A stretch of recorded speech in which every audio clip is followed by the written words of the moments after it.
Hey everyone, how you doing today? Welcome to North Star Knife Reviews. I have I think a really cool little knife today, and definitely vintage. In fact, this may actually be older than Tom over at Knife Delights, and that is saying something, I gotta tell you. This is a little knife from Miller Brothers out of Meriden, Connecticut. Let's see, it says Miller Brothers. It's got two blades, little penknife. And let's talk just briefly about Miller Brothers. Miller Brothers was started in 1863, so during the Civil War, by George and William Miller, and moved to Meriden, Connecticut in 1872 from a neighboring town.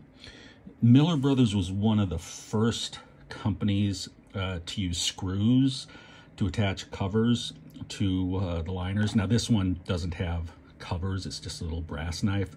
But on a lot of theirs where they had bone or wood covers, they used screws rather than pins to hold them on. They were one of the first companies to do that. They started doing it in 1870. And Miller Brothers supplied a fair amount of knives to the Navy during both the Spanish-American War and World War I. But they stopped making knives in 1926. They started concentrating on other things, particularly nibs for fountain pens. So I know that this is at least 98 years old, okay, because they stopped making the knives in 26, so 98 years ago. My guess is it's probably, in the vicinity of 100, maybe even a little more than that. And you can see this has a little bail on the end here. I'm guessing that this was probably meant to go on a watch fob for a pocket watch. Don't know that for sure, but that's my guess. You can see you've got these brass little, it's a little brass figural knife. Well, it's not figural, but a little brass knife with the decorations on it. Very, very slim. You can see how slim that is. You've got two blades, and well, first let's measure it closed, I suppose.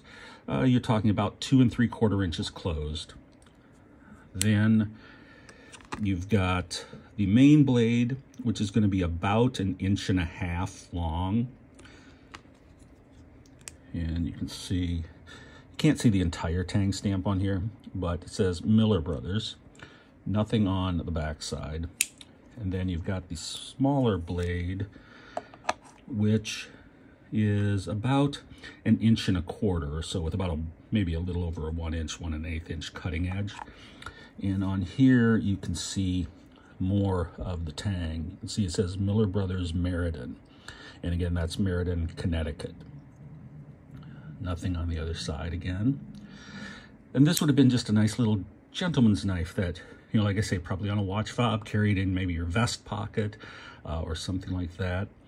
No idea how expensive something like this would have been. I'm guessing relatively inexpensive at the time, but I think it's just a cool little knife, and really quite good shape. Listen to the snap on that, opening and closing. Let's try the other one. Not quite as snappy opening, that one, but still closing. At around 100 years old, I hope I'm in as good a shape when I hit that age. But anyway, thought I'd give you a little look at this, little treat maybe today, something vintage. Hope you guys have a good one.